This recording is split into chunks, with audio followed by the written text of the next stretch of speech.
मोर को जन्नत से केविन निकाला गया।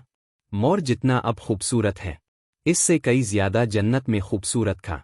मोर की खूबसूरती पे सभी परिंदे फिदा थे, लेकिन उन सब खूबियों के बावजूद मोर से ऐसी कौन सी खता हो गई थी जिससे अल्लाह तबारक व तआला ने मोर को जन्नत से निकाल दिया। अल्लाह तबारक व तआला ने जब हज़रत आदम अलैहिस्सलाम और अम्मा हुआ को पैदा फरमाया, इसके बाद उनको जन्नत में भेज दिया। वो दोनों जन्नत में बहुत ही पुरसुकून रहते थे, बहुत ही लज़्ज़ा मेवे फल खाया करते थे। लेकिन एक अनाज जिसको खाने से अल्लाह पाक ने उन्हें मना फरमाया, और वो अनाज गंदुम था। चूंकि शैतान हज़रत आदम अलैहिस्सलाम की वजह से ही जन्नत से निकाला जा चुका था, इसी वजह से शैतान की हज़रत आदम अलैहिस्सलाम से दुश्मनी हो गई थी। शैतान ये चाहता था कि वो किसी भी तरह हज़रत आदम अलैहिस्सलाम को जन्नत से निकाल दे और साथ में अम्मा हव्वा को भी जन्नत से निकाल दे।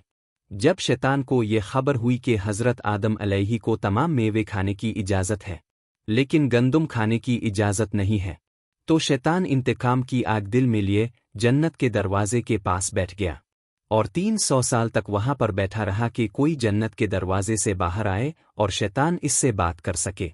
एक दिन अचानक से मोर जन्नत से बाहर आ गया। शैतान इसको देखते ही बहुत खुश हो गया। शैतान ने पूछा, ए खूबसूरत परिंदे, तुम कौन हो? मोर बोला, मैं मोर हो। अब तुम अपना तारुफ करवाओ। शैतान ने जवाब दिया कि मैं आलम कुरूबा का एक फरिश्ता हो। मैं अल्लाह पाक की इबादत से एक पिल भी गाफिल नहीं हो। मैं चाहता हूं कि मैं जन्नत में जाऊं, वहां की नेमतों का अपनी आंखों से मुशाहिदा करो। शैतान मोर से कहने लगा कि तुम मुझे जन्नत के अंदर ले जाओ, मैं तुम्हें 3 ऐसी बातें बताऊंगा जिससे तुम्हें अबदी जिंदगी हासिल हो जाएगी। तुम्हें बुढ़ापा और बीमारी नहीं आएगी, तुम हमेशा जन्नत में ही रहोगे। शैतान की ये बातें सुनकर लालच में आकर मोर ने कहा कि मुझ में तो इतनी ताकत नहीं है कि मैं तुम्हें जन्नत के अंदर ले जाऊं, लेकिन एक सांप मेरा दोस्त है, वो शायद तुम्हारी मदद सके। ये कहकर मोर सांप के पास आया, इसको सारी बात बताई। सांप भी शैतान की बातों से बहुत खुश हो गया। फिर शैतान को अपने मुंह में छुपा के जन्नत में दाखिल हो गया और यूं शैतान अपनी चाल में कामयाब हो गया। जन्नत के तमाम निगहबानों को ये मालूम था कि शैतान ये चाल चल रहा है और जन्नत में दाखिल हो चुका है। फरिश्ते शैतान को जन्नत से निकालने लगे। तब ही अल्लाह पाक का हुक्म हुआ कि इसको अभी तक जन्नत में ही रहने दिया जाए। वो फरिश्ते अल्लाह तबारक व तआला के हुक्म से रुक गए। शायद ये हज़रत आदम अलैहिस्सलाम का इम्तिहान था।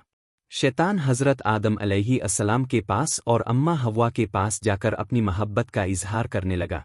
वो दोनों ही शैतान को पहचान ना सके, क्योंकि माजी के मुकाबले में शैतान की शक्ल तब्दील हो चुकी थी। शैतान कहने लगा कि मैं चाहता हूं कि अब दोनों हमेशा जन्नत में इसी तरह जिंदगी गुजारी, हमेशा खुश रहे। हज़रत आदम अलैहिस्सलाम इसकी बात बहुत गौर से सुनने लगे।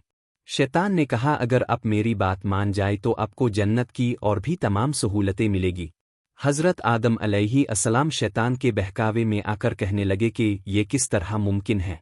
शैतान कहने लगा, एक गंदुम का दाना अगर आप दोनों चख ले तो आपको अबदी हया हासिल हो जाएगी और आप जन्नत में ही रहेंगे।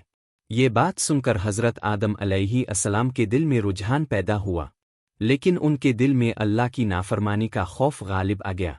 जबकि अम्मा हव्वा शैतान की बातों में आ गई, जिस पर अम्मा हव्वा ने हज़रत आदम अलैहिस्सलाम को राज़ी कर लिया। फिर इसके बाद उन दोनों ने इस गंदुम के दाने को चख लिया। जैसे ही गंदुम का दाना उनके अंदर गया तो दोनों के 70 वाजे हो गए, जिसके बाद दोनों अपने अपने 70 छुपाने लगे और खूफिल खुदा से कांपने लगे। इसी दौरान अल्लाह तबारक व तआला ने फरिश्तों को ये हुक्म दिया कि हज़रत आदम अलैहिस्सलाम और अम्मा हव्वा दोनों को ज़मीन पर उतार दो। हज़रत आदम अलैहिस्सलाम को श्रीलंका के करीब नीचे ज़मीन पे भेज दिया, जबकि अम्मा हव्वा को जदा की सरजमीन पर उतारा गया। जिन खूबसूरत पैरों से चलकर मोर शैतान को जन्नत के अंदर लेकर आया था, वही खूबसूरत पाँव अल्लाह पाक ने मोर से ले लिए। सांप जो अपने मुंह में शैतान को छुपा कर लाया था, इसके मुंह की खूबसूरत खुशबू को छीनकर इसमें जहर डाल दिया गया। फिर मोर के साथ साथ सांप को भी जन्नत से निकाल दिया गया।